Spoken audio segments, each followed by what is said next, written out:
자, 오늘은 역사서 세 번째 시간입니다. 제목은 드보라 이야기예요. 주제는 여자는 어디까지 가능하죠? 이고요. 반성경적이라고 해야 될까요? 아니면 반성경적 페미니즘 박살내기, 아니면 성경적 페미니즘에 대해서 이 정도가 또 부제가 될 수 있겠습니다. 자, 오늘 설교는 크게 네 가지 부분으로 되어 있습니다. 첫 번째는요, 백소영이라는 여성 신학자가 최근에 잘잘법에서 여성에 대하여 주장한 것을 비평할 거예요. 잘한 게 있고 잘못한 게 있으니까 비평할 거고요. 두 번째는 여성뿐만 아니라 남성의 문제점을 비판할 겁니다. 양쪽 성에 대해서 다 비판을 할 거예요. 그다음 세 번째는 드디어 본문을 설명하고 시작할 거고요. 네 번째가 적용이 되겠습니다. 그러니까 원래 하던 역사서 설교에서 페미니즘이 더해진 거죠, 주제가. 왜냐면 오늘 설교의 주제가 드보라거든요. 그러니까 아예 그냥 다 같이 다루자 이런 거예요. 그래서 오늘 강의를 끝까지 들어주셔야 합니다. 저는 남자만 지지하지 않기 때문이죠. 이게 중요해요. 끝까지 들어주셔야 돼요. 자, 먼저 첫 번째 질문을 여러분에게 해보겠습니다. 자국이 있고 적국이 있다고 했을 때 만약에 자국 내에서 젠더 갈등이 일어나면은 결국 누가 손해보고 누가 이득을 볼까요? 이 질문입니다. 답은 서로가 손해보고 적국이 이익을 보겠죠. 영상을 한번 틀어주시길 바랍니다. 창조 질서라는 이름을 가지고 여성이란 남자의 돕는 배필이다. 그런 걸 들어온 자매들 입장에선 당연히 그럼 나는 성경적으로 살려면 돕는 자로 살아야 하는 건가? 그 시대에만 사용되었을 도움들의 목록들, 가사, 육아 등등등 그런 것들을 마치 영구적인 것처럼 이야기하고 그걸 요즘의 젊은 여성들한테도 요구하는 건 글쎄 전 감히 이렇게 말하고 싶네요. 시대착오적일 뿐만이 아니라 반성경적이다. 페미니즘에 대해서 백소영이라는 분이 강의를 하셨는데 강의 찍으셨어요. 20분 정도 되는데요. 이분이 소개되기를 신학자, 사회학자, 그리고 강남대학교 기독교학과 초빙교수라고 자기를 소개를 하셨습니다. 창조질서란 이름을 가지고 여성이란 남자의 돕는 배필이다. 그런 걸 들어온 자매들 입장에서는 당연히 그럼 나는 성경적으로 살려면 돕는 자로 살아야 하는 건가? 그 시대에만 사용되었을 도움의 목록들, 가사, 육아 등등등 그런 것들을 마치 영구적인 것처럼 이야기하고 그것을 요즘 젊은 여성들에게도 얘기하는 것은 시대착오적일 뿐만 아니라 반성경적이다 라고 이게 인트로 영상이에요. 근데 저는 이 인트로만 보고는 완전히 화가 났었어요. 근데 왜 CBS 측에서 이 부분만 잘라서 인트로로 썼는지는 좀 의아하더라고요. 의도적으로 여성들의 한마디로 이런 말 써도 되나? 페미코인? 여성들의 일방적 지지를 받고 또 이 중요한 문제, 이슈에 폭탄을 던지려고 이런 말만 딱 앞에다 던진 것 같거든요. 제가 이 인트로만 보고 완전 화가 나가지고 야, 이 백 교수라는 사람 완전히 잘못됐구나 라고 생각을 하고 화가 났었는데 크게 세 부분이에요. 이 인트로 부분만 보면은 첫 번째는 성경 해석을 잘못하셨고 신학자인데 성경 해석을 잘못하면 안 되겠죠. 두 번째는 젠더 갈등이 조장된다고 저는 느꼈어요. 이 인트로를 보면서. 젠더 갈등을 조장을 하고 있고 그럼 이걸 딱 인트로만 들은 여자들이 집에 가서 남편들한테 야, 가사 육아는 나만 하는 거 아니라며! 교수가 그랬어! 그러면서 가서 소리를 치겠죠. 젠더 갈등이 조장된다고 느꼈고 세 번째는요, 이게 가장 마지막인데 하나님의 명령을 가리켜서 이거는 임시적이고 반성경적이다 라고 연결되는 거, 그렇게 말하고 있다는 것에 대해서 제가 좀 화가 났었습니다. 근데 끝까지 들어보면요, 결국 이 백소영이라는 분의 전체적인 내용이 잘못되지는 않았어요. 끝까지 들어보면요. 크게 잘못되진 않았는데 중간중간에 잘못된 성경 해석이 제 눈에는 보였습니다. 저는 성경 해석에 있어서는 매의 눈을 가지고 있다고 생각을 하거든요. 직업상. 예를 들어서 제 4분 27초에 만물의 지도력을 발휘해라. 만물의 지도력을 발휘해라. 즉 리더십에 대한 것이죠. 이렇게 말씀하셨는데 여자들이 받은 명령은 만물에 대한 지도력을 발휘해라. 리더십을 가지라는 것이다. 여자가 가지라는 것은. 제가 혹시 이게 이 백송이란 분이 이 리더십을 인간 사회에서의 리더가 되는 것으로 그렇게 이해하고는 쓰셨다면은 요 다스리라라는 인간이 받은 명령은 리더십에 대한 내용은 아닙니다. 이렇게 비판할 수 있습니다. 왜냐면은 여자가 리더가 돼도 되는구나 이렇게 이해되는 구절이 아니에요. 이거는요. 왜냐면 다스림을 받는 대상이 성경에 나오잖아요. 예를 들어 물고기, 새, 가축, 땅에 기는 것들이에요. 그럼 이것을 상대로 여자가 리더십을 발휘해야 되는 건 아니거든요. 사실 여자가 물고기나 새나 짐승한테라도 인정받아야 될 정도로 저는 낮아진 상황이라고 보진 않거든요. 여자를 그렇게 낮게 볼 순 없죠. 이것들은 다스려야 되는 거지 리더십을 발휘해야 되는 대상이 아닙니다.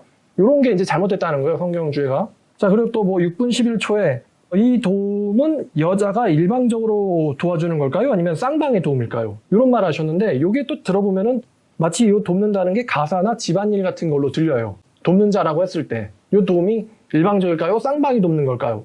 하면은 이게 들리기에는 남자도 도와야지 뭐를 아마도 이게 집안일처럼 여겨진다는 거예요. 해석이 되기를. 이런 부분이 이거 좀 이상한데? 라고 느꼈어요. 그리고 3분 32초에서 이 백수영 교수님이 이런 말 했는데 성경을 받고 젖고 해석하는 사람들이 다 남자다 라고 말씀하셨거든요. 그러니까 이제 남성 중심적으로 해석이 되어 왔던 이 가부장적인 제도의 폐해를 지적하고 싶으셨던 것 같아요. 근데 전 갑자기 이 교수님 말씀 듣고는 질문이 하나 떠올랐는데 이거 백수영 교수님에게도 할 수 있는 질문이에요. 왜 하나님은 성경을 계시받고 기록하는 일을 남자에게만 시켰을까? 이게 정말 궁금해서 나올 수 있는 질문이에요. 왜 하나님은 남자들에게만 계시를 주고 또 성경을 계시하게 해주고 또 기록하는 일을 시켰을까? 혹시 성경 저자 중에 여자가 있었나요? 이제부터 본론입니다. 이제부터 이분의 말한 거에 대한 비평을 하는 거예요. 뭐냐면 돕는 자라는 말이 나왔단 말이에요. 돕는 자. 아까도 뭐 말했지만 그럼 나는 뭐 성경적으로 살려면 돕는 자가 돼야 되는구나. 뭐 이렇게 이해를 하게 되는데 도대체 이 돕다라는 거는 뭔가 도와줘야 될 어떤 일이 있다는 거죠. 다시요. 중요합니다. 돕는 자를 지으리라 라고 얘기했단 말이에요. 하나님께서. 근데 이 돕다라는 것은 도와줘야 할 어떤 일이 있다는 거잖아요. 중요한데 이게 도대체 그 도울 일이 뭘까요? 요거를 사실 놓쳐버리니까 뭐 가사유가 이렇게 간 거예요. 전 이거 보고 완전 잘못된 이야기야 이거는. 전 이렇게 느꼈어요. 다시 한번 이분이 한 말 그대로 창조질서란 이름을 가지고 여성이란 남자의 돕는 배필이다. 그런 걸 들어온 교회 자매들 입장에서는 당연히 그럼 나는 성경자로 살려면 돕는 자로 살아야 되는 거 아닌가? 그 시대만 사용되었을 도움의 목록들, 가사, 육아 등등등 그런 것들을 마치 영구적인 것처럼 이야기하고 그걸 요즘 젊은 여성들에게도 이야기하는 것은 시대착오적일 뿐만 아니라 반성경적이다. 이게 인트로였어요. 근데 다시 하나님이 도우라고 한 게 뭘까? 이것부터 정확하게 짚고 넘어가야 된다고 생각해요. 이 구절을 이해하려면. 그래서 제가 성경주의가 잘못됐는데 라고 생각했던 거예요. 자, 그럼 하나님이 아담에게 주신 명령이 가사와 육아일까요? 여자는 돕는 자로 살아야 하는 건데 그 도우라는 게 가사랑 육아냐? 하나님이 여자한테 도우라고 준 게 가사 육아냐라는 거죠. 다시요. 잠깐만요. 여자가 지어지기 전에 지금 아담밖에 없었단 말이에요. 아담밖에 없었고 아담이 뭔가 일을 하고 있었어요. 그 일이 너무 아담에게 부담스럽기 때문에 하나님께서 아담을 도우려고 돕는 자를 만들었습니다. 근데 그 도와줄 일이 가사와 육아일까요? 여자가 없었는데 가사가 어디 있고 육아가 어디 있죠? 이게 이제 성경 주에서 벗어났다는 거예요. 일단은 하와가 받은 명령은요. 가사도 아니고 육아도 아닙니다. 당연하겠지만 아담이 받은 명령이 가사와 육아가 아닙니다. 하나님이 그럼 도우라고 한 게 무엇인가? 요것부터 짚고 넘어가야 되는데 사실 요거는요. 굉장히 중요한 주제로 설교를 하나 따로 해야 됩니다. 근데 간략하게만 언급하면은 창세기 1장 26절에 요거 기억해 두세요. 요 구절. 하나님이 이르시되 우리의 형상을 따라 우리의 모양대로 사람을 만들고 그들로 바다의 물고기와 하늘의 새와 가축과 온 땅과 땅에 기는 모든 것을 다스리게 하자 하시고 요거는 총신 신대원 졸업시험에도 나오는 암송 구절이긴 합니다. 바다의 물고기와 공중의 새와 또 가축과 온 땅과 땅에 기는 것들을 다스리게 하자라고 하셨어요. 다스리게 하자. 그리고 또 아담이 받은 명령이 또 하나가 있는데 2장 15절에 여호와 하나님이 그 사람을 이끌어 에덴 동산에 두어 그것을 경작하여 지키게 하시고 여기 지금 하나님이 아담을 에덴 동산에다 두고는 경작하여 지키게 했다라는 게 몇 절이죠? 2장 15절이에요. 그럼 경작하다 지키다라는 두 가지 단어가 나왔습니다. 두 가지 단어 보니까 돌보고 가꾸는 거예요. 돌보고 가꾸다. 보존하다, 돌보다. 에덴을. 자, 그러면 아담이 받은 명령은 무엇이냐? 아담이 받은 건요. 창세기에선 쓰이지 않는 용어지만 지구와 자연과 만물, 즉 모든 동식물을 다스리는 것입니다. 이게 아담이 받은 명령이에요. 다스리다라는 단어를 제가 이거 설교했는데 세 가지 의미가 있다고 했어요. 통제하다, 돌봐주다, 가꾸다 이런 단어가 있다고 했습니다. 그래서 통제하다라는 단어 뭐 조경으로 적용하면 이제 가지치기 같은 거죠. 더 잘 자라게 하기 위해서 불필요한 부분을 잘라주는 거. 예를 들어 뭐 강아지가 눈곱 때문에 힘들어해요. 그러면 강아지가 자기 손으로 눈곱을 떼진 않잖아요. 그걸 본 인간이 가서 닦아주는 거예요. 뭐 코끼리가 새끼가 어디 가다가 어디 구덩이에 빠졌어요. 못 나와요. 새끼 고양이가 어디 가다가 어디 빠졌어요. 아니면 뭐 아기 오리가 어디 가다가 빠졌어요. 자기 스스로 못 나오고 어머니는 그걸 보고 가만히 있단 말이에요. 어미 오리는 그러니까 인간이 가서 그것을 구해주는 거예요. 뭐 상어가, 돌고래가 입에 뭐가 걸렸어요. 빼주는 거예요. 그런 게 인간들이 하나님에게 받은 명령, 돌보아주고 가꾸어주고 통제해줘라 라는 명령입니다. 그 다음에 또 아담이 한 일이 있는데, 아담이 혼자 한 일이 뭐냐면 2장 19절에 나오는 이름 짓기예요. 여호와 하나님이 흙으로 각종 들짐승과 공중의 각종 새를 지으시고, 아담이죠. 아담이 무엇이라고 부르나 보시려고 그것들을 그에게로 이끌어 가시니 아담이 각 생물을 부르는 것이 곧 그 이름이 되었더라. 이름 짓기. 근데 여러분, 이름 짓는다는 거는 정말로 머리가 좋으니까 하는 거거든요. 전 아담은 얼마나 똑똑했을까. 모든 인간들의 가장 좋은 우열 유전자를 가진 한 명의 남자, 얼마나 똑똑했을까. 아담이 그것을 보고는 분석하고 이해한 다음에 그것을 딱 한마디로, 한 단어로 정의할 수 있는 것을 붙여주는데 그게 바로 이름이 됩니다. 아담은 정말로 똑똑한 사람이었던 것 같아요. 이름 짓기. 그러니까 아담이 한 게 이런 일이라는 거죠. 자, 그럼 하와가 지어진 목적이 임시적인 걸까? 아니면 영구적인 걸까? 여러분 어떻게 생각합니까? 하와가 지어진 목적이 나오죠. 그를 위하여 돕는 배필을 지으리라. 그러면 그를 위하여 돕다라는 것이 임시적인 걸까? 영구적인 걸까? 생각을 해봐야 되는데, 만약에 하와가 임시적이라면요, 아담이 받은 명령도 영구적이 아니고 임시적이라는 거겠죠? 그러니까 아담이 할 일이 임시적이니까 하와가 도울 일도 임시적이 되는 거잖아요. 그러니까 아담이 받은 경작하고 지키고 다스려라는 게 임시적인 명령인가요? 아니란 말이에요. 하와가 임시적이면 아담도 임시적이어야지. 그럼 만물을 돌보고 가꾸고 지키고 다스리고 이런 일 아담들이, 인간들이 다 관두고 그냥 다 소비시킨 다음에 지구를 폭파하면 되는 걸까? 안 되겠죠? 안 됩니다. 자, 그래서 하나님이 인간에게 주신 임무가 시대착오적이거나 반성경적이냐? 라고 하면 넌센스가 됩니다. 왜냐하면 하나님이 시대착오적이고 반성경적인 인물이라는 소리거든요. 정리하면 하와가 받은 명령도 아담이 받은 명령도 임시적이지 않습니다. 시대착오적이지도 않고요. 반성경적이지도 않아요. 실제로 지금 현재도 모든 인간들은 만물을 돌보고 지키고 가꾸기 위해서 바다에서, 북극에서, 산에서, 도시에서 바쁘게 살고 있습니다. 그 인간의 직업이죠. 그러면 왜 성경을 바꾸적고 해석하는 일들을 왜 하나님께서 남자에게 주셨을까? 여기에 대해서 성경에는 나와 있진 않지만 하나님한테 물어볼 수는 없으니까요.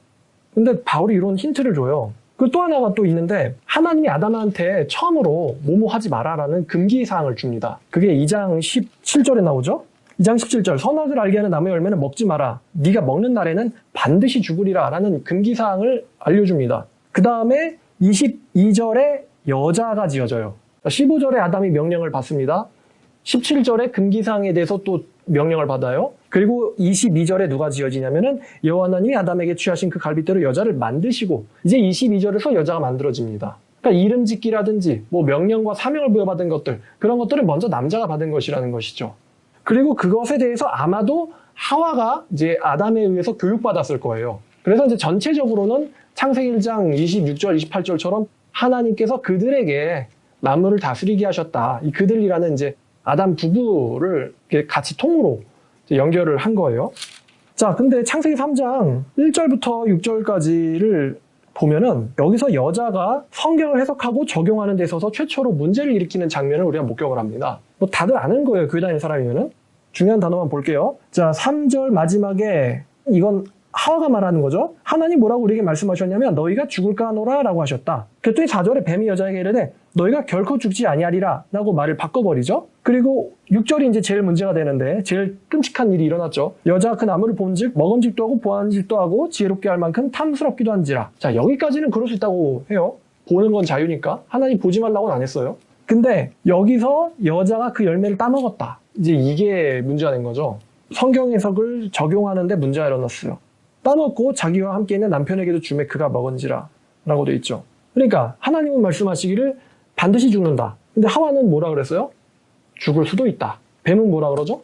반드시 죽지 않는다. 그럼 어떻게 됩니까? 하와가 낼름, 그 다음에는 아담도 낼름 하고 먹어버립니다. 잠깐 킵을 하고 창세기를 킵을 하고요.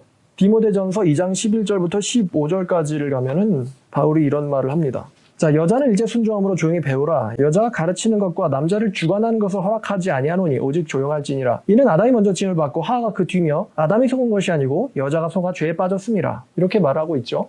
마지막 절, 그러나 여자가 만일 정숙함으로 믿음과 사랑과 거룩에 거하면 그녀가 해산할 때 구원을 얻으리라. 이런 말씀이 나옵니다. 요거 15절은 무슨 뜻이에요? 이렇게 질문이 나올 수가 있겠죠. 그러니까 지금 바울은요, 이 여성이라고 하는 성별의 특성에 대해서 뭐라고 이야기하냐면은 남자를 주관하는 걸 허락하지 않는데 왜냐하면은 여자가 잘 속기 때문이다라는 이유를 지금 대고 있어요, 바울은요. 이거는 하와만 가지고 이야기를 하는 것이 아니라 하와를 통해서 모든 여자에게 일반화를 시키고 있습니다, 사도 바울이. 근데 여기서 남자를 주관하다라는 단어를 조금 더 이제 우리가 생각해 봐야겠는데, 요는 하나님의 말씀을 강의하는 일에 있어서 여자가 나서면 안 된다라는 뜻으로 해석되는 것 같아요. 그거는 이제 나중에 이야기하도록 하죠. 자, 하여튼 다시 창세기로 돌아가면은 창세기 3장 12, 13절에서 근데 지금 너무 여자를 너무 격하한다 이렇게 보지 마세요. 저는 좀 이따 남자를 막 비판할 겁니다. 창세기 3장 12, 13을 가니까 아담이 이르되 하나님이 주셔서 나와 함께 있게 하신 여자 그가 지금 두 번 나와요. 그 여자가 그 나무 열매를 내게 줌으로 내가 먹었나이다. 여자 바로 그 여자가 문제예요. 그 아담 말을 요약하면 이거죠. 네가 만든 여자 꼬셔서. 아담의 태도 어떻습니까? 멋지진 않죠. 비겁합니다. 일단 나는 살고 보자. 요거예요. 네가 만든 여자가 꼬셔서. 하와의 태도는 뭐죠? 하와는 여호와 하나님이 그럼 여자에게 이르시되 네가 어찌하여 이렇게 하였느냐? 여자가 이르되 뱀이 나를 꿰므로 내가 먹었나이다. 여자 대답은 이거예요. 뱀이 꼬셔서. 여기서 이제 여호와 하나님이 지으시는 나오지 않았어요. 그러니까 이거 보면은 남자보다는 그래도 솔직합니다. 여자가. 제가 보기에 아담의 태도는 되게 비겁했어요. 나만 살자 이거였거든요. 뭐 그래도 이게 여자의 대답도 변명에는 들어가죠. 자, 만약에 이 아담 부부가 잘못했습니다. 용서해 주세요 라고 말을 했다면 분명히 다른 역사가 펼쳐졌을 거라고 생각합니다. 하나님, 저희가 잘못했습니다. 용서해 주세요 라고 말을 했다면. 자, 다시 돌아와서 만물의 이름을 아담이 붙입니다. 만물의 이름을 아담이 붙이고 여기선 하와가 한 일이 없어요. 만물의 이름 짓기는 여자가 지어지기 전에 아담이 한 일입니다. 심지어 여자라는 이름도 누가 붙인 걸까요? 여자라는 이름도 누가 붙여줬냐면은 아담이 붙여줍니다.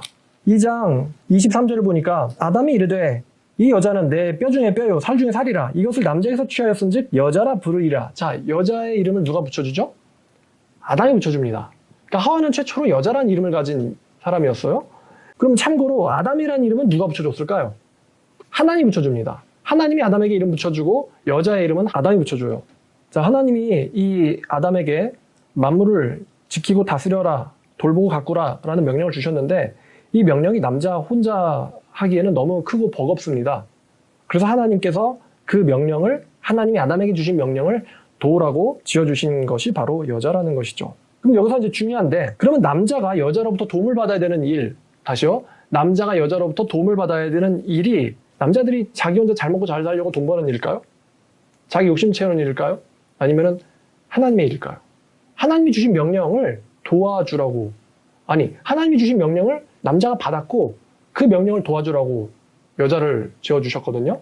근데 만약에 남자가 자기 욕심을 채우고 있고 자기 쾌락을 위해서 살면서 여자더러 자기를 위해서 이것 해라 저것 해라는 것은 원래부터 성경에 이런 건 없어요. 그러니까 그 남자들이 성경을 해석할 때 잘못 해석을 한 부분이 있는데 어딜 감히 남자가 하는 일에 여자가 라고 얘기하는 건요 잘못됐다는 것입니다. 그런 말은 성경에 없다는 거고 나와서는 안 되는 말이에요. 아담이 하나님한테 받은 명령이 있고 즉 하나님의 명령을 수행하는 일에 있어서 혼자 하기가 버거우니까 지어주신 배필이 바로 여자란 말입니다. 그러니까 남자가 하는 일도 하나님의 일이어야 되고요. 여자가 하는 일도 그 하나님의 일을 돕는 일이거나 하나님의 일이어야 되지 하나님을 만나지 못한 상태에서 하나님과는 상관없이 내가 하는 일을 너는 도와라 이렇게 명령하면요. 이건 성경에서 완전히 벗어난 일입니다. 이거는. 그렇게 성경 해석하면 절대 안 된다는 거죠. 즉 거기서 이제 가사 육아가 같이 튀어나온 거예요. 돕는 자니까. 그럼 여자분들은 하나님이 도우라고 한 거는 가사 육아가 아니야. 하나님이 아담에게 주신 명령이지. 즉 인간의 존재 목적과 관련돼 있단 말이에요. 인간의 사명, 존재 목적과 관련돼 있단 말이에요. 이거 모르고서는 이런 구조를 가져와서 돕는 자니까 라고 얘기하면 안 된다는 겁니다.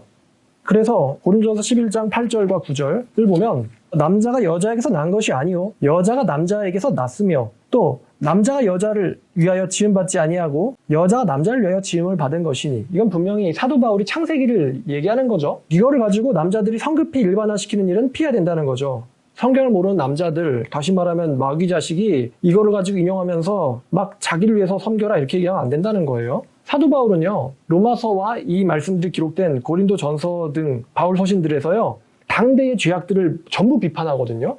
근데 그 당대의 죄악들을 행하는 주동자가 누굴까요?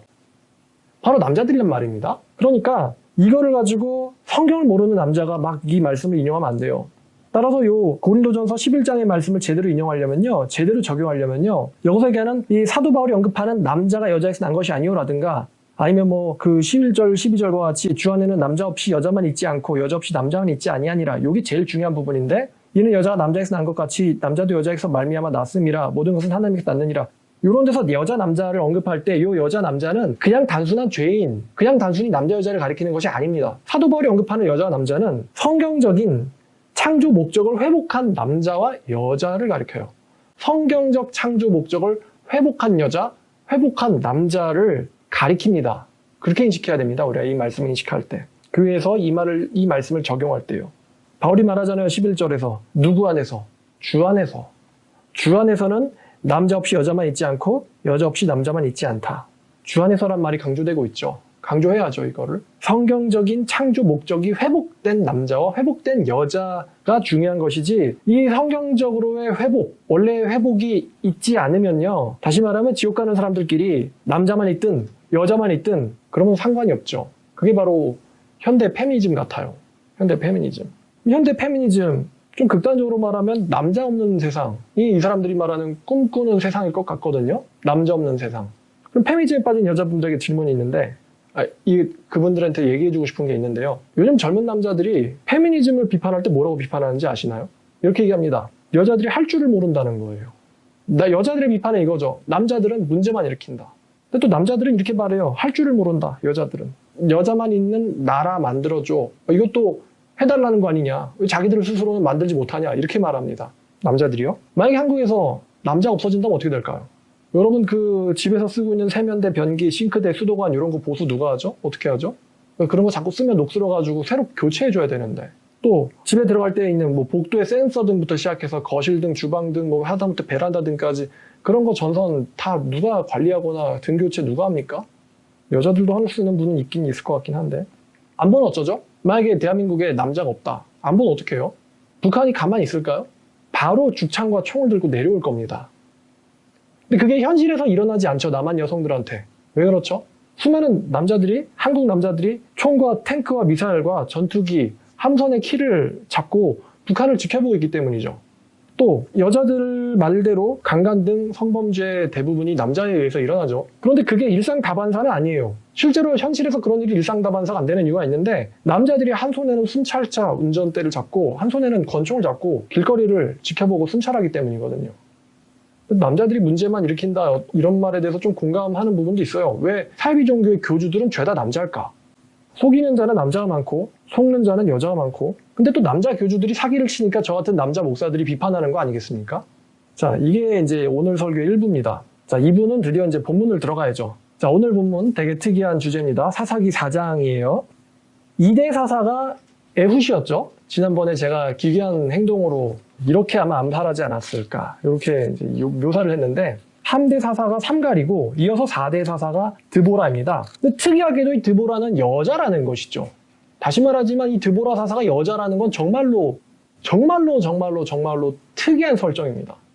자, 지금 설정이라고 표현을 한 이유는 이게 의도적이에요. 드보라를 사사로 세우신 하나님이나 아니면 드보라가 사사기에 기록된 거나 이건 우연이 아니고요. 지독하게 의도적입니다. 정말 의도적이에요. 성경에서 여자가 주연으로 등장하는 경우가 거의 없는데 드보라가 예외가 됩니다. 드보라라는 이름이 봤더니만 다바르라고 하는 마라다라는 단어에서 유래가 됐어요. 마라다라는 이름을 가진 여자, 이게 드보라예요. 여자가 마라다. 어찌 보면 드보라는 최초의 페미니스트일 수도 있겠죠?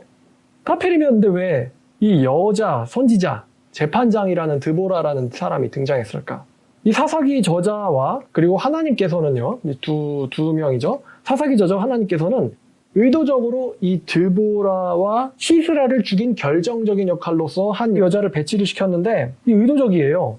그러면 이 선지자가 드보라고 이 발락이라고 하는 남자가 있습니다. 군대 장관인데 발락이라고 하는 이스라엘의 군사령관이 반드시 잡았어야 되는 적군이 시스라라는 이름의 적국의 군사령관이었어요.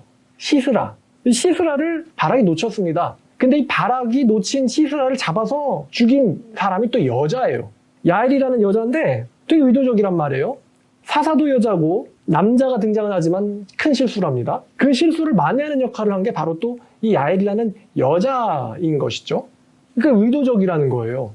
실수를 했으면 그걸 또 남자가 만회를 해야 되는데 여자가 만회를 합니다. 그거를. 그 바락이라는 사람은 납달레 지파 사람인데 빛의 번개라는 이름이에요. 빛의 번개. 4, 5절 같이 읽겠습니다. 그때에 랍비돗의 아내 여선지자 드보라가 이스라엘의 사사가 되었는데 그녀는 에브라임 산지 라마와 베델 사이 드보라의 종려나무 아래에 거주하였고 이스라엘 자손은 그에게 나아가 재판을 받더라 라는 이제 말씀이 나오죠. 여기 5절 끝에 재판을 받더라 라는 이 재판이란 단어랑 앞에 있는 4절에 사사가 되었는데 이 사사란 단어랑 같은 단어예요. 재판을 받더라. 재판을 받더라라는 말을 찾아봤더니 이 재판을 받더라는 단어는 원뜻은 통치하다, 재판하다 라는 단어도 있습니다. 다시 말하면요. 이스라엘 백성들이 드보라한테 의지했던 일이 두 가지인데 하나는 잘잘못을 판단하는 일일 뿐만 아니라 두 번째는 다스리는 일도 있었다는 것입니다. 다스려라. 근데 이게 창세기의 다스려라랑 좀 뉘앙스가 비슷하다는 것이 신경 쓰이죠. 근데 창세기에서 얘기하는 다스려라는 좀 달라요. 창세기에서 얘기하는 다스리다라는 건요. 지배하다, 군림하다라는 의미가 있습니다. 아무래도 인간이 모든 만물의 위로 같은 동식물 수준에서 다스리진 않잖아요. 인간이 위에 가서 모든 것을 돌봐주는 의미라서 이제 여기서는 이 도미니언이라는 의미로 지배하다, 군림하다, 통치하다 이런 의미지만 이 govern이라는 거는 government 그럼 정부잖아요. 그러면 정부가 마치 우리들을 식민지 노예 부리듯 다스리진 않지요. 정부가요. 그러니까 govern이라는 이야기는 같은 사람들끼리 이제 다스리는 거예요. 같은 백성으로서. 어쨌거나 이 드보라의 다스림은 govern, 창세기 다스림은 dominion. 자, 이 드보라가요 엄청난 사람입니다. 이 사람이요 한마디로 오늘날로 치면은 대법관 같은 여자이면서 동시에 또 총리 같은 사람이에요. 총리, 국회의원, 정치가 있다는 것이죠. 드보라가. 이스라엘의 잘잘못을 판단해주고 또 이스라엘 백성들에게 가야 될 방향성을 알려주는 정치적인 일을 같이 하는 사람. 그러니까 엄청난 여자죠. 대법관이면서 총리인 여자. 고대니까 그런 겸임이 가능할 것 같은데 그러니까 사사라고 하죠. 어찌 보면 성경의 최초의 샷다맨이 바로 이 드보라의 남편이었던 랍비돗인가 싶어요. 내 아내는 대법원장이면서 동시에 총리야. 그리고 실제로 이 이야기에서 이 랍비돗이라는 사람은 아무 역할이 없습니다. 열심히 그냥 일을 하는 사람인지 아니면 말 그대로 샷다맨인지 몰라요. 근데 이제 아무래도 일반적인 해석은 드보라는 그런 정치 사회적인 일뿐만 아니라 여성으로서의 가정적인 일도 분명히 잘했다라고 해석이 되고 있어요. 인맥 기주거로 살았을까 이 남편은? 자, 하여튼 스토리는 이렇습니다. 이 상황이 이런데 4장 1절에 에훗이 죽음에 이스라엘 자손이 여호와의 목전에서 악을 행했다고 합니다. 그래서 여호와께서 하솔에서 통치하는 가나안 땅 야빈의 손에 그들을 파셨다. 또 여호와께서 주어로 나오고 있죠. 가나안 왕 야빈의 군대 장관이 하롯의 학고임에 거주하는 시스라요. 이 야빈왕에게는 철병거가 900대가 있어가지고 20년 동안 이스라엘 자손을 심약대 했으므로 이스라엘 자손이 여호와께 부르짖었다라고 이야기합니다. 그러니까 이스라엘 자손이 심하게 고된 학대를 당했는데 이들이 학대를 당하면서도 저항할 수 없었던 이유가 이 가나안 왕 야빈에게는 900대의 철병거가 있었기 때문이다라고 이야기하고 있어요. 철병거. 근데 이제 근본적인 이유는 이 사람들이 악을 행하니까 이렇게 된 거죠. 악을 행하니까 하나님이 가나안 왕을 썼던 거예요. 20년 동안 학대당했다. 자, 그래서 이 사람들이, 이스라엘 백성들이 이렇게 부르짖음에 등장한 여자가 바로 이 드보라입니다. 이 드보라는 이스라엘의 재판장이면서 동시에 정치가이기도 했는데, 근데 이 드보라가요, 바락이라고 하는 사람에게 여호와의 말씀을 전합니다. 6절을 보니까 6절, 드보라가 사람을 보내어 아비노함의 아들 바락을 납달리 게데스에서 불러다가 그에게 이르되 이스라엘 하나님 여호와께서 이같이 명령하시지 아니하셨느냐? 그게 무엇이냐? 너는 납달리 자손과 스불론 자손 10,000명을 거느리고 다볼산으로 가라. 내가 야빈 군대 장관 시스라와 그의 병거들과 그의 무리들을, 이제 보병도 포함되는 거죠. 장관과 철병거들과 그의 보병들을 기손강으로 이끌어 네게 이르게 하고 그를 네 손에 넘겨주리라 하셨느니라. 그러니까 시스라와 철병거와 보병들의 목숨을 너에게 넘겨주겠다라는 게 여호와의 명령이라며 바락을 부릅니다. 드보라가요. 이게 명령이었어요. 저는 바락의 반응이 무엇이었냐? 한마디로 네가 안 가면 나도 안 가. 이거예요. 8절 바락이 그에게 이르되 그녀에게 이르되 만일 당신이 나와 함께 가면 나도 가려니와 만일 당신이 나와 함께 가지 아니하면 나도 가지 않겠습니다. 라고 말합니다. 이게 뭐냐? 네가 안 가면 나도 안 간다. 네가 가면 나도 가겠지만 이거죠. 나더러 전쟁터로 가라고? 가면 죽는데? 네 말이 거짓말인지 아닌지 어떻게 보장하느냐? 너도 나가야 된다. 이런 태도였을 것 같아요. 바락이요, 하나님의 말씀을 전적으로 믿었던 것 같진 않아요. 여기에 대해서 조금 다른 해석도 있을 수 있어요. 드보라가 하나님의 임재 같은 여자였기 때문에 이 하나님의 임재 안에서 싸우고 싶어서 드보라의 동행을 요청했을 수도 있거든요. 아마도 드보라는 당대의 카리스마적인 여자로서 하나님이 함께한다라는 사람들의 그런 인식을 가졌던 것 같습니다. 그러니까 드보라가 가라고 했을 때 그냥 갔으면 문제가 없었을 텐데 같이 가자라는 이야기를 합니다. 그래서 하나님께서 자 9절에 보니까 드보라가 말해요. 드보라가 내가 반드시 너와 함께 가리라. 그러나 네가 이번에 가는 길에서는 영광을 얻지 못할 것이니 이는 여호와께서 시스라를 너의 손에 아니라 어떤 여자의 손에 파실 것이라 라고 이야기를 합니다. 그러니까 네가 내 말을 전적으로 믿지 않는 것 같으니 내가 너와 함께 가긴 하겠지만 이 일에 있어서 결정적인 공헌은 네가 아니라 어떤 여자가 올리게 될 것이다. 이런 이제 말씀을 받아요. 그럼 왜 바락이 이렇게 주저를 했느냐? 이유는 이거겠죠. 이 야빈이라는 왕의 철병거 900대는요. 당대에 무시무시한 위력과 명성을 갖고 있었던 것 같습니다. 무시무시한 위력과 명성. 오늘날로 치면은 이 철병거가 탱크에 해당하죠. 야빈이라고 하는 가나안 왕은 철탱크 900대를 갖고 있었다. 이런 거죠. 그러면 지금 사사기 2장, 3장 보면 사사기에 나오는 백성들이 조공을 바치다가 칼이나 뽑아가지고 암살하고 아니면은 삼가리 그랬던 것처럼 소몰던 막대기로 싸우고 지금 이렇단 말이에요. 이스라엘의 군사력 수준이 이래요. 암살이나 아니 막대기로 때리는 거예요. 근데 가나안 왕 가빈은 철병거 900대예요.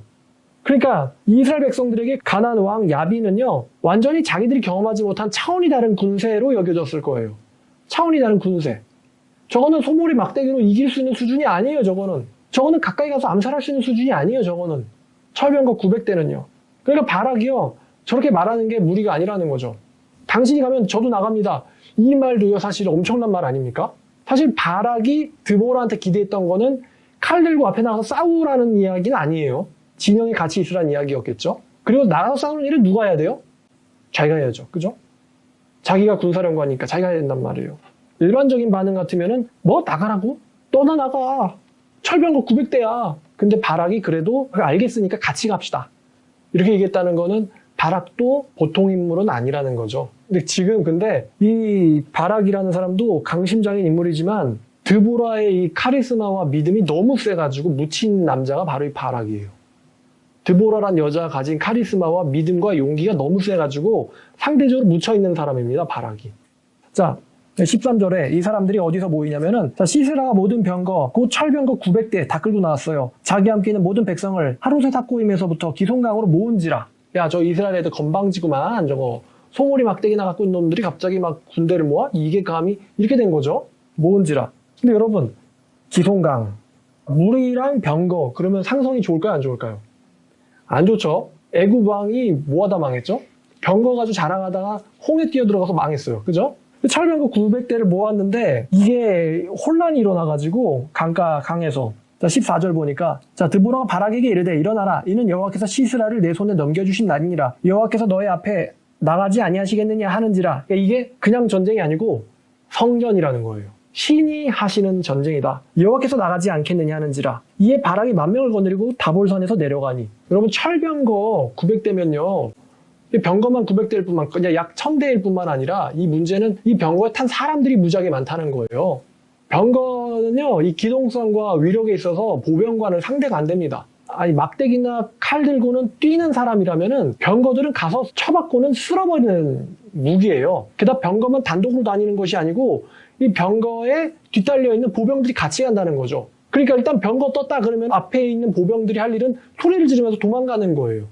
이 바락이 만명을 거느리고는 다볼산에서 내려갑니다. 15절에 혼란이 일어나요. 여호와께서 바락 앞에서 시스라와 그의 모든 병거와 온 군대를 칼날로 혼란에 빠지게 하심에 시스라가 병거에서 내려서 걸어 도망한지라. 자 그래서 혼란에 빠져 자멸해버리고 시스라는 걸어서 도망가는 신세가 됩니다. 자기가 끌던 병거마저도 잃어버린 거예요. 시스라가 도망을 하는데 17절에 이 갠 사람 헤벨의 아내 야엘의 장막에 어떤 야엘이라고 하는 이름하는 여자의 침실에 도착을 합니다. 장막은 그 당시에는 방이었으니까요. 침실에 도착을 하는데 왜냐하면은 이 야빈 왕과 헤벨의 집 사이에는 화평이 있었기 때문이다라고 말하고 있어요. 그럼 이 헤벨은 누구냐? 헤벨은 11절에 보니까 모세의 장인 호밥의 자손 중 갠 사람 헤벨이라고 합니다. 그러니까 이 헤벨이라는 사람은요 가나안 왕과도 동맹한 상태였지만 이스라엘 백성들랑도 관계가 있는 사이였어요. 모세의 장인 호밥의 아들, 그러니까 모세의 장인의 자손 중 사람이죠. 근데 아이러니하게도 자기와 동맹한 헤벨의 아내 야엘의 손에 의해서 이 도망간 시스라가 살해를 당합니다. 아마도 이 시스라라는 사람은 하루 종일 혼란에 시달리다가 걸어가지고 필사적으로 잡히면 죽으니까 도망을 갔을 거란 말이에요. 그러니까 야엘의 방에 왔을 때는 완전 온몸이 전신이 기진맥진한 상태였겠죠. 기진맥진한 상태였을 거예요. 자, 야엘이 나가 시스라를 영접하여 그에게 말하되 나의 주여 들어오소서 내게로 들어오시고 두려워하지 마옵소서 하매 그가 그 장막에 들어가니 야엘이 이불로 그를 덮으니라. 시스라가 내게 물을 조금 달라 하니 그 여자가 우유를 줍니다. 자, 그리고는 이 시스라가 그 여자에게 말을 하죠. 어떤 사람이 여기에 묻기를 사람이 있냐 하면은 없다라고 말하라 하고는 깊이 잠들었다라고 합니다. 깊이 잠들매 충격적인 장면이 이어지는데 헤벨의 아내 야엘이 장막 말뚝을 가지고 손에 방망이를 들고는 아마 망치죠? 그에게로 가서 말뚝을 그 자고 있는 사람의 머리에 관자놀이에 박음에 그 말뚝이 그 남자의 머리를 꿰뚫고는 땅에 박히니 그가 그대로 실신하여 죽었다라고 말하고 있습니다. 그래 결국에는 지금 전쟁하다가 적국 총사령관이 도망을 갔어요. 적국 총사령관이 도망을 갔는데 걔를 잡아야 되거든요. 근데 그 사람이 어떤 여자의 손에 의해서 죽어 있는 거예요. 22절 바락이 시스라를 추격할 때에 야엘이 나가서 그를 맞아 그에게 이르되 오라 네가 찾는 그 사람을 내가 네게 보이리라 하매 바락이 그에게 들어가 보니 시스라가 엎드려져 죽었고 말뚝이 그의 관자놀이에 박혀 있었더라. 이와 같이 이날에 하나님께서 가나안 왕 야빈을 이스라엘 자손 앞에 굴복하게 하신지라. 이렇게 이야기가 끝납니다. 결국 이 가나안 왕 야빈은 점점점 눌려서 이 사람이 이제 진멸당하였다. 이스라엘 자손에 의하여 진멸당하였다라는 스토리로 이 가나안 왕이 드디어 이제 퇴장을 하는 거죠. 하나님의 백성들이 죄를 지니까 하나님이 또 이 가나안 왕을 사용해가지고 이스라엘을 몇 년 동안 괴롭히겠다고요? 20년을 괴롭히겠다는 말이죠. 그래서 이 상황에서 구원을 하려고 등장한 사람이 바로 이 드보라입니다. 그리고 드보라와 같이 쌍벽을 이뤘던 사람이 바락이라고 하는 이 남자인데 바락은 드보라만큼 유명하지 못합니다. 그래서 드보라에 의해서 이스라엘 백성들이 구원을 받았고 이스라엘 백성들은 40년 동안 이제 평화롭게 살게 됩니다. 자, 근데 제가 이 21절에 야엘이라는 여자가 말뚝을 가지고 시스라를 한 방에 보내버린 이걸 보면서 이거는 남자도 성인 남자도 하기 힘든 일인데 두개골을 한 번에 깨고 들어가려면은 굉장히 두꺼운 못이었을 거란 말이에요. 그게 머리를 뚫고는 바닥에 박혔다 그러면은 길이가 꽤 긴다는 얘기잖아요. 그죠? 자기 손이 이렇게 찌을 수도 있으니까 손 길이에다가 이 두개골 길이까지 하면은 꽤 이렇게 길 건데 이걸 가지고 한 방에 얘를 그냥 뚫어가지고 이게 머리가 뚫려가지고 바닥에 말뚝이 꽂혔단 말이에요. 그거를 그렇게 휘둘렀다는 건 그 여자가 보통 여자는 아니겠죠? 성인 남자도 시켜도 힘들 것 같은데. 그래서 사실 방망이를 휘두른 게 아니고 오한마를 휘두른 거 아닐까요? 앉았어도 죽었을 것 같은데 시스라는? 자서 죽은 건 아닌 것 같고. 자, 만약에 그 바락이요 드보라와 같이 가지 않고 드보라의 말을 믿고는 단독 출전을 했으면 아마도 시스라를 죽이는 영광은 바락이 차지했을 것 같습니다. 근데 바락이 드보라한테 당신이 가면 난 갈 것이고 당신이 안 가면 하나님 말씀이 있어도 난 안 간다. 이렇게 이야기했기 때문에 하나님께서 그 영광을 아이러니하게도 다른 남자가 아닌 야엘이라고 하는 여자의 손에 그것을 쥐어줬다는 거예요. 그러니까 명령을 받은 것도 여자요. 마지막에 그 남자의 실수를 만회한 것도 결국 여자입니다. 의도적으로 지금 사사기와 성경은 하나님은요 이 여성을 배치시키고 있다는 거예요.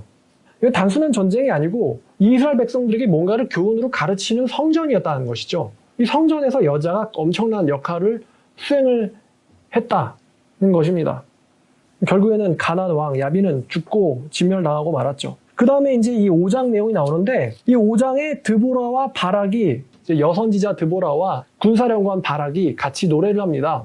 노래를 하는데 여기에 아이러니한 장면들만 소개를 해드리면은 5장 27절부터 31절까지를 보면요. 그가 그의 발 앞에 구부러지며 엎드려지고 쓰러졌고 그녀의 발 앞에 여기서 지금 보면은 그의 발이 아니고 그녀의 발이에요. 그녀의 발. 그 남자가 그녀의 발 앞에 구부러졌고 엎드려졌고 그 구부러진 곳에 엎드려져 죽었도다 라고 하는 이 시스라의 죽은 모습을 묘사하고 있거든요. 여자 발 앞에 힘없이 엎드려져서 구부러져서 죽었다.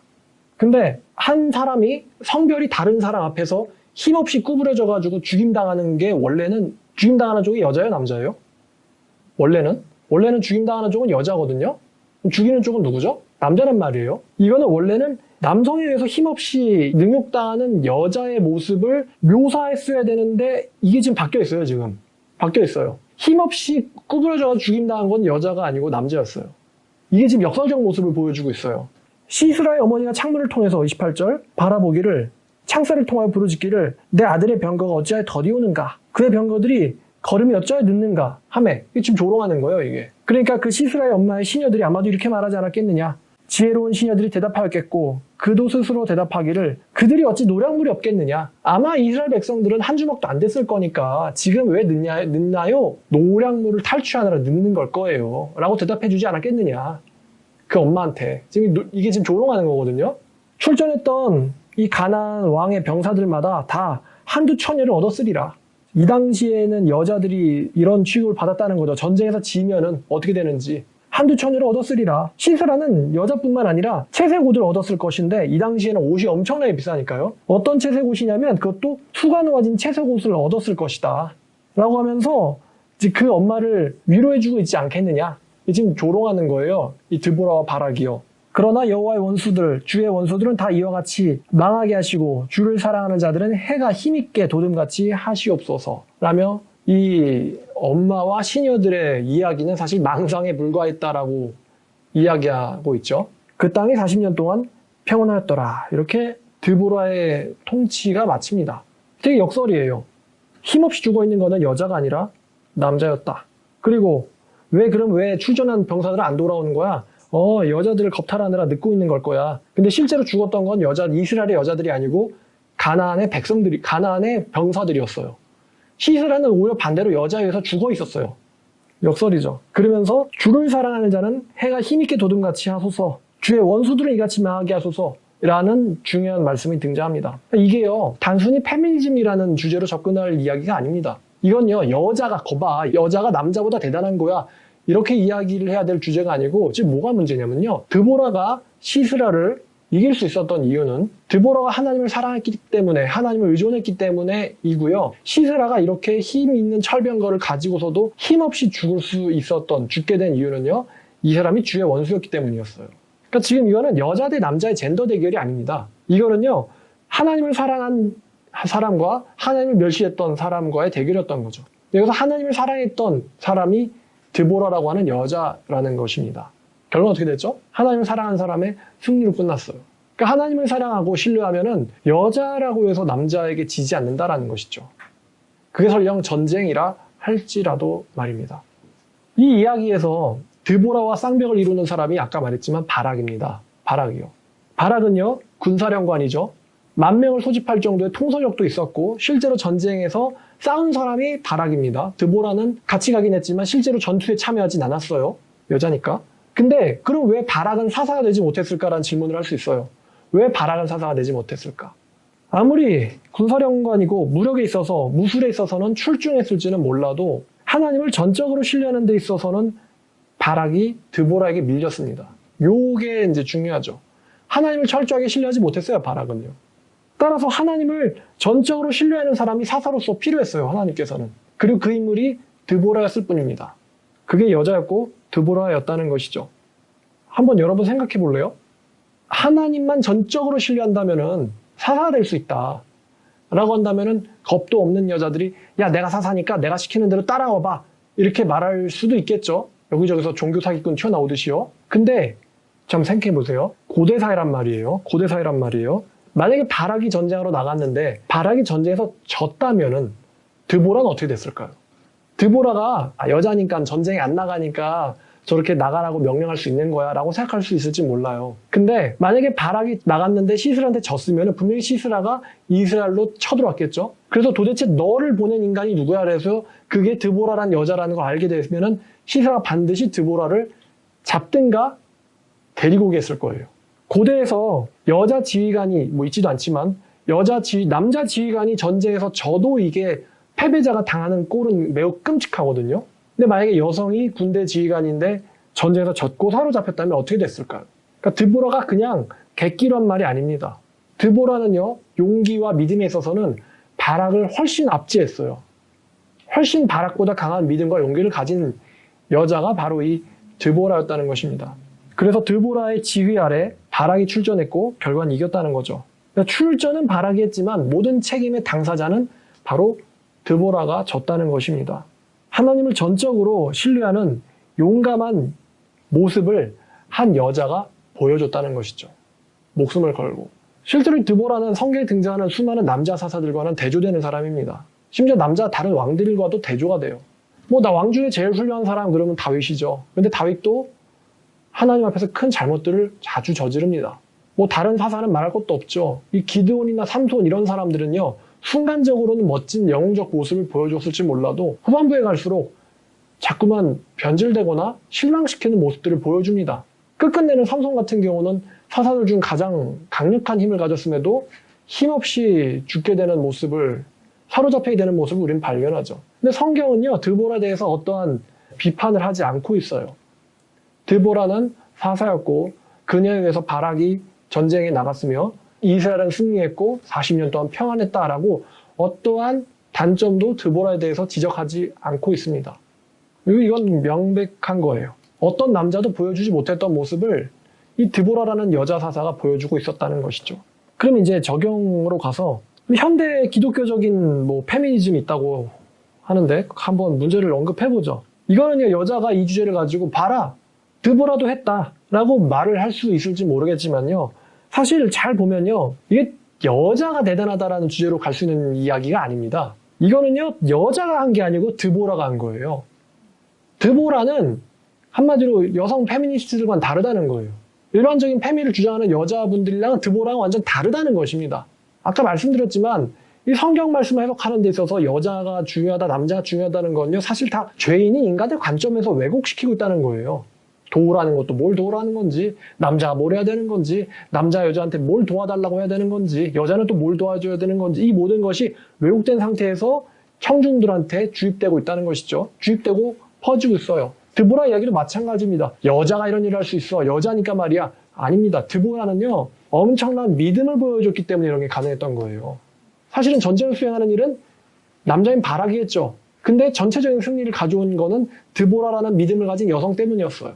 그래서 그 찰병과 900대를 몰살시킨 바락을 제쳐두고 우리가 드보라를 기억하는 거예요. 드보라라는 여자의 믿음을. 그냥 믿음이 좋았대가 아니고 전쟁에서 졌으면 드보라 어떻게 됐을 거라고요? 100% 겁탈당하고 죽었을 거예요. 아주 잔인하게 죽었을 거예요. 잔인하게. 근데 드보라는요, 하나님이 이기게 하실 거라는 믿음이 있었어요. 믿음이 있었고 그 믿음을 가지고 우리에게 보여줬다는 것이죠. 이게 단순히 그냥 미친 척 나올 수 있는 말이 아닙니다. 가나안 왕에 의해서 20년 동안 고되게 학대당하던 민족이 바로 이스라엘이었어요. 그러니까 이스라엘 백성들에게는 20년 동안 가나안 왕 앞에서는 안 돼. 시슬 앞에서는 안 돼. 우리는 뭘 시키든 신발이라도 핥으라면 핥아야 돼. 라는 게 주입되었을 거예요. 20년 동안. 지배당하던 민족들에게. 근데 감히 그 상황에서 내가 책임지니까 출진해라 라고 명령할 수 있는 여자가 있겠습니까? 보통 여자가 아니라는 거죠. 이거는 남자도 이런 일은 하기 힘듭니다. 그러니까 바락도 주저했던 거예요. 자, 이 이야기는 성경적으로 회복된 여자, 또 성경적으로 회복된 남자가 우리에게 필요하다라는 이야기를 해주고 있습니다. 이 사람들에게나 이 젠더 이야기, 성경에 나오는 젠더 이야기를 할 자격이 주어지는 거예요. 성경에 나오는 젠더 이야기, 남자가 이래야 되고 여자가 이래야 되고 여자는 남자에게 이래야 되고 또 남자는 여자에게 이래야 되고 이런 이야기는 성경적으로 회복된 사람들이 할 자격이 있다는 것입니다. 만약에 그게 아니라면, 성경적으로 회복되지 않았다면요, 그 사람들에게 주어지게 될 말씀이 하나인데 그게 바로 요한계시록 20장 15절에 누구든지 생명체에 기록되지 못한 자는 불못에 던져지더라 라는 말씀뿐이 없습니다. 우리가 하나님이 원하시는 새로운 피조물에 접근하지 못한다면 그 사람이 받아야 될 거는 여자니까 이런 벌 받는 거야, 남자니까 이런 벌 받는 거야가 아니고 누구든지 지옥불에 던져진다라는 판결만이 남아있다는 것이죠. 사도 바울이 말했듯 여자니까 문제야, 남자니까 문제야가 아니고 사도 바울은 모든 인류의 죄악을 정죄하고 있다는 것입니다. 그리고 회복된 사람들 안에서 이제 남자가 가져야 되고 해야 될 사명이 있고 그 사명을 똑같이 이루어야 될 여자라는 성이 있다는 것이죠. 이게 바울의 말이에요. 그래서 주 안에서는 여자 없이 남자만 있지도 않고 남자 없이 여자만 있지도 않다.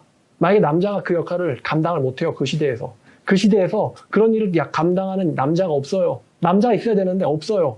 그러면 하나님이 여자를 쓴다는 거예요. 그 이야기가 바로 오늘의 사사기입니다. 아무도 드보라 같은 믿음을 보여주지 못했어요. 사사기에서. 근데 이 드보라는 여성이 보여줬습니다. 아마 이런 믿음이 있었기 때문에 드보라가 이렇게 부각이 된 거지.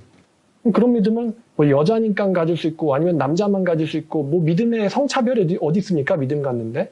그죠? 믿음을 갖는데 성차별이 어디 있어요? 그럼 우리가 이걸 접근할 때 여자 문제야 남자 문제야 이렇게 접근해서는 안 되고요. 과연 내 믿음은 하나님이 원하시는 합당한 믿음인가를 따져봐야겠죠. 하나님이 원하시는 합당한 믿음인가를 따져봐야겠죠. 우리가. 나는 드보라처럼 목숨도 아깝지 않게 하나님의 말씀을 신뢰할 수 있는가를 따져봐야겠죠. 자, 그래서 하나님께서 육아나 가사 도와주라고 여자를 지어준 게 아니고 또 남자들이 우상 숭배하는데 집안일을 처리해달라고 결혼을 하는 게 아니죠. 왜 여자를 만들어줬으면 왜 결혼 제도를 주셨느냐? 하나님께서 왜 남자를 지으셨고 왜 여자를 지어주셨느냐? 그들이 지어진 존재 목적과 지어진 이유는 무엇이냐? 다시 말하면 인간의 인류의 존재 목적이 무엇이냐? 요것을 먼저 회복해야 합니다. 우리가. 그 다음에 다루어야 되는 이야기가 성경적으로 회복된 여자가 어디까지 갈 수 있고 할 수 있느냐를 논의를 할 수 있는 것입니다. 아마 오늘 설교에서 성경적으로 회복된 여인이 어디까지 가능한가에 대해서 여러분들이 꽤 많은 힌트를 얻으셨을 거라고 생각합니다. 한마디만 할게요. 자, 오늘날 현대 교회 내에서 아니면 사회 내에서 젠더 갈등이 꽤 있습니다. 여자는 이러면 안 된다. 또 남자니까 이래도 된다. 뭐 이런 좀 어이없는 젠더 갈등이 사회에 있는데 뭐 교회 바깥은 말할 것도 없다고 했어요. 거기는 그냥 하나님이 없는 양육강식이 지배하는 세상이니까요. 근데 우리 교회 안에서는 과연 이 모든 말씀이 하나님을 위해서 우리가 받아들이고 있는 건지 아니면은 나 자신의 이익을 위해서 하나님의 말씀을 이용하는 건지 사실 이게 중요하죠.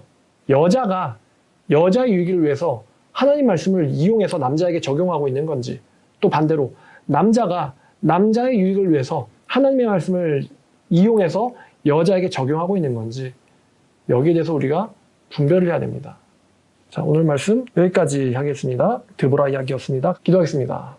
하나님 아버지 감사합니다. 오늘 이 드보라 이야기를 통해서 여자가 어디까지 갈 수 있는가 또 올바른 페미니즘 무엇인가 라는 논의를 해보았습니다. 하나님 아버지 정말 이 세상에서 하나님의 뜻과 말씀을 깨닫는 그런 사람 자체가 너무 없는 이 세상에서 쓸데없는 것으로 우리가 사회가 교회가 에너지를 소비하고 또 적국에게 힘을 길러주고 있는 이 분열과 갈등의 시대를 주님께서 불쌍하게 여겨주시고 또 우리 참된 크리스찬을 통해서 하나님의 나라, 교회가 어떠해야 하며 또 그 나라가 어떻게 하나님께 충성과 정성을 다해야 되는지를 보여주는 삶을 살게 하여 주시옵소서. 그 이 분열된 사회, 세대 간의 갈등, 또 지역 간 갈등, 또 성별 갈등, 이런 갈등들이 결코 우리 한국에 좋지 않은데 이런 갈등들을 회복하는데 이 교회가 세상의 본이 되게 도와주시옵소서. 감사드리며 예수님의 이름으로 기도드렸습니다. 아멘.